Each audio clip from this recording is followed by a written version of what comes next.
Selamat malam. Oh iya. Malam Mbak. Agak delay nih. Oh, iya, iya. Jadi jawabnya bakal delay dong nih ya. Terus. Gimana tadi suara apa? Aman aman. Kita udah mau mulai. Sebenarnya ini udah mulai. Oh udah mulai. Udah mulai. Alright. Mulai.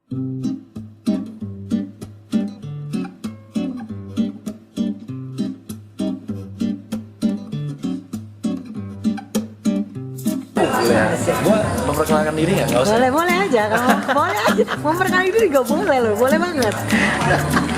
Jadi namanya siapa Mas? Nama saya.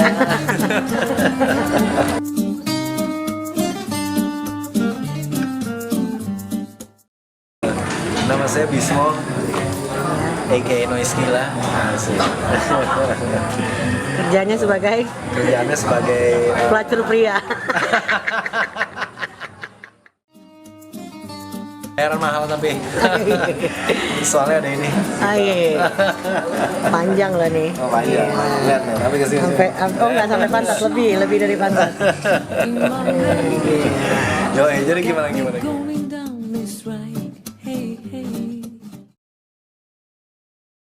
Apa sebutannya? Bule hunter. Oh, gila nih, gokil nih Jasmine nih, Ya. asik. Pemplotan di dalam sistem kelaki-lakian, asik. Serem banget ya. Iya. Anjing, harusnya ini ya, apa kalau ada feminisme gue bikin maleisme. Malinisme. Gak jelas anjir. Soal itu ya. Iya sih. Memang punya usah juga lucunya gue pernah digosipin juga kayak gitu ya kan. Digosipin gawat katanya gitu. Katanya banyak cewek-cewek bulenya ya kan. Terus maksud gue cari tahu juga memang ada ya kan beberapa orang-orang yang mungkin ya gimana ya, aku pikir itu juga manusiawi sih sebenarnya, antara kebutuhan seks atau ekonomi atau kayak pengakuan jati diri ya kan, itu dia sih. Cuman lucunya dari dulu pas gue di Jakarta, gue juga pernah nih punya cewek bule ya kan, kerjanya di UN dia. Nah lucunya setiap kali gue jalan sama dia, dan gue udah gimbal kayak gini kan, soalnya emang udah kayak gitu. Setiap kali jalan tuh itu di otak gue sendiri gitu, kayak mikir kayak ini orang-orang mikir gue apa ya gitu, you know? karena kayak selalu kayak gitu banget kan. Padahal waktu itu yang gue cari nggak ada secara pembuktian jati diri juga nggak ada di situ bahwa oh cewek gue bule nih berarti gue keren gitu. No man, lo emang udah harus keren aja. Cewek lo mau bule, mau Indonesia, mau Cina, mau apa terserah, emang lo udah harus keren aja gitu. Cuman memang kadang-kadang dogma-dogma kayak gitu di kehidupan kita memang juga lumayan banyak ya. Tapi juga nggak salah karena memang keadaannya juga kejadiannya ada gitu, you know what I mean? Emang ada gitu. Sebagian orang yang ya itu tadi gue bilang, entah butuh di seksnya atau pengakuan jati diri bahwa lo pacaran sama bule lo udah keren, atau juga mungkin secara ekonomi ataupun untuk kenaikan ini apa Jenjang karir. jenjang karir itu dia.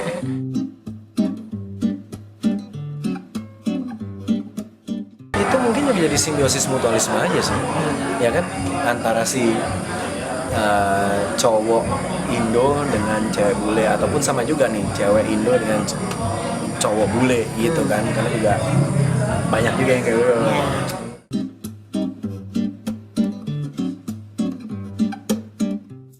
Gini ya, gue juga pernah punya pengalaman. Jadi waktu itu gue sama bini gue sih, gue melihat suatu sudut sebuah pertemanan cowok dengan cowok dan cewek dengan cewek, yang which is menurut dia aja itu nggak bisa disamain, karena dia bilang juga memang in a way ya cewek ini ada lah gitu men, you know, like intrik-intriknya sendiri, ini masalah kecil bisa jadi besar gitu kan. Maksud gue sebenarnya itu bukan masalah gender ya, itu cuman masalah mengerti bahwa yang memang mungkin ya cewek lebih kompleks aja. Kalau cowok mungkin jadi less kompleks soal pertemanan, soal masalah gitu-gitu lah kali. Like aku juga nggak tahu sih mereka nggak berani karena apa gitu. Cuman kalau ya aku ngeliatnya ini kita hidup belajar ya. So apapun yang kita lihat, kita titeni itu juga kita juga bisa belajar daripadanya sih, dan kita juga bisa sharing sih menurut aku, tanpa harus menyatukan orang ini atau orang itu, tanpa ngegosip gitu loh. Cuman ya kita belajar aja situasinya. Aku pikir gitu sih kalau di cowok ya.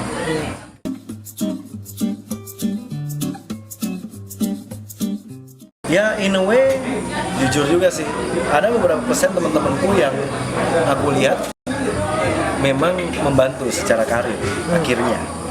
Tapi juga jangan salah, itu juga harus didasarkan atas cinta, ya kan?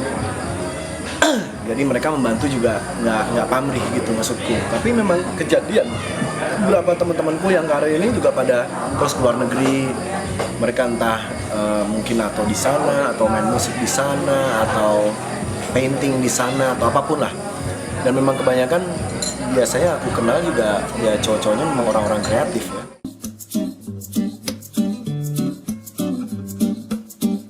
Sebenarnya jujur nggak ada salahnya juga sih, karena semua juga soal choice kan. Aku contoh kasus temanku, dia bermain perkusi, sebut saja namanya Harry. Iya. Dia pemain perkusi, man. Hebat banget. Dia ketemu sama ceweknya ini, dan memang jenjang karirnya di kalau nggak salah dia orang UN atau gitu ya, kerjanya di situ. Jadi sehingga memang jenjang karirnya bagus. Dan dia sekarang jadi ikut istrinya terus nih, pindah kemarin di India, terus habis itu ke Switzerland, habis itu kemana gitu. Nah tapi jangan salah, dengan kehidupan yang dia punya itu harus ada yang dikorbankan. Adalah jadi gini, untuk neni atau untuk pembantu atau gimana ya, ART gitu ya, di sana kan mahal. Jadi sehingga cowoknya tuh working home dad, setiap kali dia menjaga anaknya dan ngurusin anaknya, itu juga dikasih uang sama istrinya karena dia udah mendedikasikan waktunya, sehingga dia bisa punya uang juga untuk membantu karirnya dia, which is menurutku win-win solution. Nah sekarang permasalahannya kan bukan kita ngomongin orang atau apa, di diri gue sendiri nih, gue bisa nggak kayak gitu jadi working home dad yang di rumah gitu kan, menerima posisi seperti itu. Lo bisa nggak? Kalau lo nggak bisa ya lo nggak usah. Kalau lo bisa dan lo nggak masalah, do it man. Whatever makes you happy, right? Tapi jangan salah, di dalam kehappyan itu juga pasti ada sacrifice. Ketika mereka mungkin cowok-cowok yang di beach atau gimana ya, disebutnya kayak kucing lah gitu, apalah terserah lah, they name it. Gue nggak pernah sih ngomong kayak gitu, I just heard. Tapi pasti juga ada sacrifice yang dia lakukan untuk mendapatkan itu semua. Nah itu di sisi situ kita nggak pernah tahu. Setiap orang tuh sacrifice-nya apa aja. Karena manusia cuma bisa ngeliat enaknya aja semua. Wah seksnya, wah cewek lo cantik-cantik, bule-bule, wah lo dapet ini nih. Ya, tapi pasti ada sacrifice yang dia lakukan di balik itu yang kita nggak tahu. Sama juga dengan yang cewek-cewek sama cowoknya bule, it's the same thing. Same thing sih aku ngeliatnya sih sebenarnya.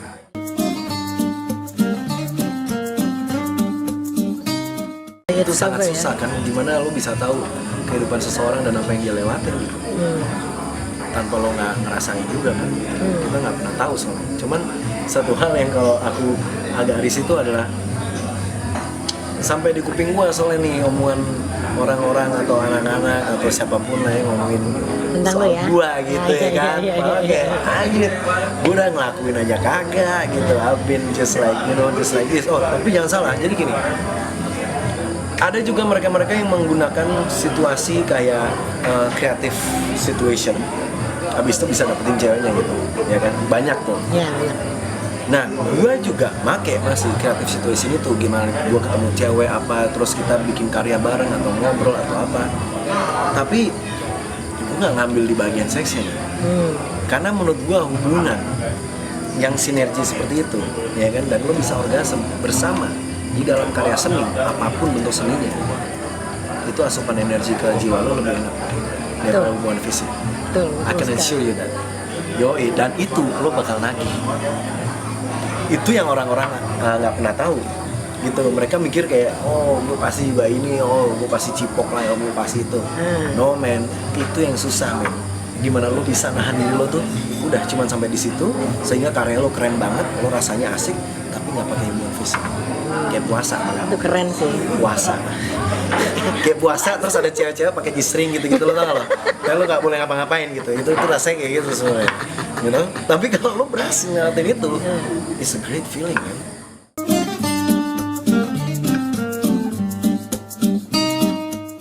Ya ada sih kesel dikit ya, tapi terus juga gue pikir-pikir ya udahlah itu marketing gratis aja lah. Oh iya benar.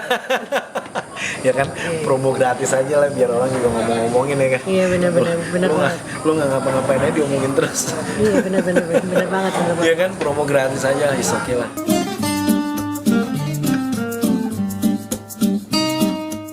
Nah itu men, udah mikir lo gitu aja. Berarti lo diomongin sama orang. Ketika lo diomongin sama orang, berarti you are something. Jadi lo ngambil lo flip lagi aja. Look at the bright side ya. Nah, Lihat dari sisi positifnya aja. Karena kalau enggak, lo tenggelam dengan omongan-omongan orang itu, akhirnya lo punya emosi yang gak jelas men. Yang lo juga nggak tahu sebenarnya kan lo bakal numpahin ke siapa. Kalau ataupun lo tahu orangnya terus lo mau ngomongin gimana? Jadi kalau datang gitu, gue denger lo ngomongin gue ya kemarin ngomongin ini. Nah kalau orangnya ngomongin enggak, capek. ya kan? Capek juga tuh debatnya men. Ya, jadi maksud gue kayaknya ya sih cukup di kita emang harus ya itu sih. Kita harus bisa ngambil look at the bright side and cuek aja sih udah men. Karena apapun yang lo lakuin men, lo ngelakuin hal baik, aja pun orang tetap ngomongin lo. Iya. Apalagi so it's marketing gratis. Karena maksud gue juga udah mendapatkan kebahagiaan di situ gitu. Dan gue juga emang nggak pengen selingkuh sih. Dan apalagi poin yang lagi adalah istri gue tahu dan dia ngasih izin. So, wow, you know, that open minded ya. Iya, jadi kepercayaan itu mahal. Betul. Kepercayaan itu mahal men. Jadi sebisa mungkin ya udah. Dan jujur sih gue juga lebih enak dikasih kepercayaan itu. Jadi ya gue juga nggak berani macam-macam. Malah nggak berani ya? Iya men. Kasih kepercayaan gitu malah nggak berani ya? Coba kalau dia rese gini rese gitu pasti malah Berarti ngelakuin. cewek-cewek dengerin tuh, cewek-cewek dengerin.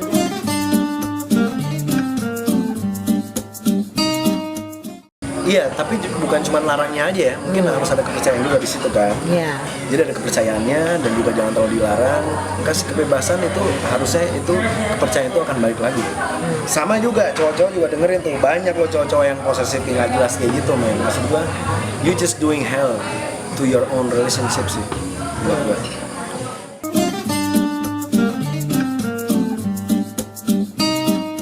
Ini ya stigma bully hunter ini kan. Yang lucu adalah kenapa harus dibilangin bully hunter? Karena sebenarnya kan yang bule pun juga nge-hunter atau nge-hunting orang-orang Indonesia kan. You know what I mean? Terus lucunya lagi yang aku perhatiin, bule-bule yang masih di luar dan belum pernah ke Indonesia, itu mereka stigma akan tabu tentang seksnya somehow itu lebih gede. Ya, jadi untuk kayak hanya one night stand apa gini-gini tuh mereka lebih kayak itu nggak, aku nggak tahu ya, correct me if I'm wrong, tapi berapa kali aku ketemu yang aku pergi sama Kunokini gitu ya, terus ngobrol sama mereka, itu stigma mereka di sana tuh lebih konservatif untuk nggak main gila. Ketika mereka udah pada datang ke Indonesia, particularly di Bali, baru mereka explore, baru mereka jadi gila tentang seks, you know what I mean? It's like lucu gitu, karena kita pengen jadi kayak orang bule, padahal bulenya sendiri juga sebenarnya nggak segitunya kayak yang kita nonton di TV ataupun di Hollywood men. Malah kita yang lebih parah men, explore seksnya daripada mereka.